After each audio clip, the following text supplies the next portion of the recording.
question became one of how do you get at the movement variability in a way that is relatively unobtrusive and will give you enough gradations or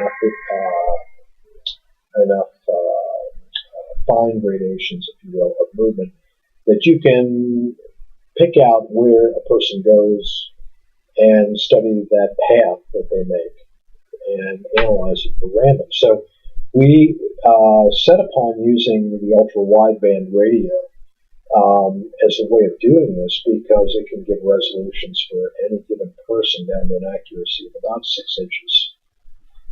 And so with that, you can get it as often as roughly once every half a second. And actually, if you up the rate on it, you can get it 10 times a second, but we opted for about once every half a second just to take it easy on ourselves, basically. But the point is that you can get that on every tag, the transponder tag that is worn by every person in the facility as they move about within the field. So if all 50 are inside the field, you can get 50 data points every half second. So you get one per person per half second. And that's the data point includes not only the time of day and the identity of the person, but their X, Y, and their altitude, their Z. So you can determine if they're standing up or sitting down at the time. So using this, it basically generates the equivalent of an air traffic controller screen, if you will, with 50 aircraft in a scene so you can all see them moving around. So then the question becomes one of, okay, now that we've got this large matrix that's moving about, where all of these individuals are going about their daily activities, how do you get at the random side of it? Well, I mean, one way of doing it, and this is very primitive, is you just go back and manually review the data and look at it. Mm-hmm. And we realized that was just transferring the product, it's kicking the can down the street, because instead of putting the observer directly in the person's environment and have them mechanically watch them, now you've made them sit and look at this horribly detailed set of X, Y, and Z coordinates and ask them to look for random movement. And that's almost impossible to do. So fortunately, there's a branch of mathematics, it's called fractals. And one of the areas that has been researched pretty extensively is the quantification of random movement in paths. And it turns out that there is a whole branch of the study of animals, if you will, ecological studies of animals, that involves the quantification of random movement and directed movement. And they're actually specifically looking at directed movement, but they use a tool that, in effect, quantifies the amount of randomness in the path. And that's called fractal dimension. In its simplest form, a perfectly straight line can be described by a single dimension. That is, it's just length. So you have a starting point and an ending point, and there's no variation in it. Well, as you add turns to that line, you get progressively more of a second dimension is required. And so, in effect, fractal dimension has a lower boundary of 1, which is a perfectly straight line, and an upper boundary of 2, where the movement is essentially a complete random walk.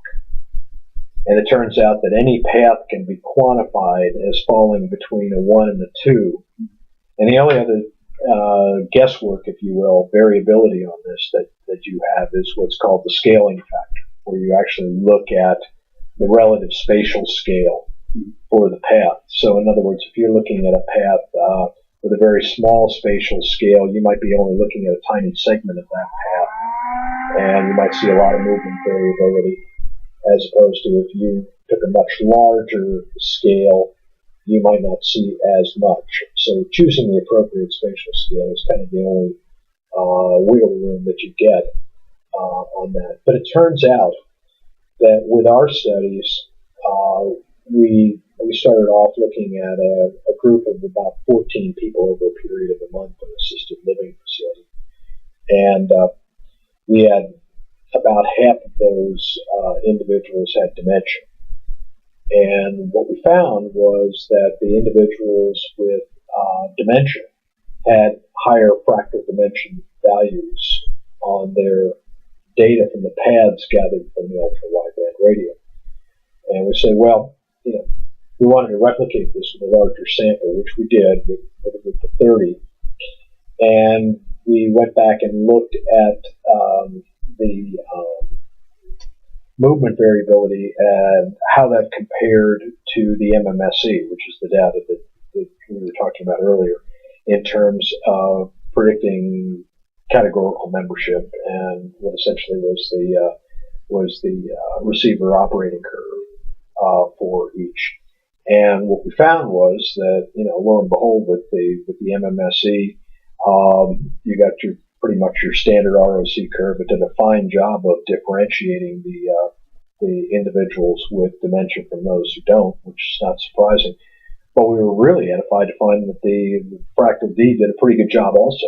And in fact, it was even slightly better. And what was really exciting about this is when we began to look at what was the key determinant within the MMSE that was making the difference. For us, it turned out that it was the geographic orientation items within the MMSE that were key. And these are basically the items which go along the lines of what state are we in, what city are we in, what's the street address of this place, what kind of place is this. So basically, the more of those that they could answer, the straighter the walk that they took. And so what we were basically seeing, we think, in this is that these are people who are really having problems remembering exactly where they are in space. To a lesser extent, we saw, and we continue to see, although the correlation is somewhat weaker, with the temporal orientation for individuals. Like, for example, the degree to which they don't know the day of the week or the rest. But it's much stronger with the geographic orientation. So literally, it's a case of they don't know where they are in space-time, if you really want to think of it that way.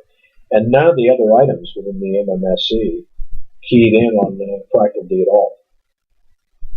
I mean, it was highly selective. I mean, all the rest of them, the correlations were near zero, but with the geographic orientation, it was about minus 0.47. And that's been pretty much what we've seen is that, we're getting around 20% of the variance in the MMSE that you can pull out with just that one with fractal D.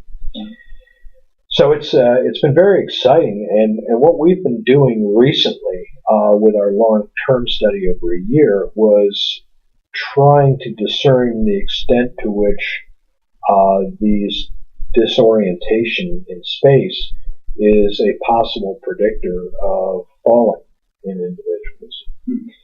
And so we followed 53 people over a period of a year, and we recorded when they fell.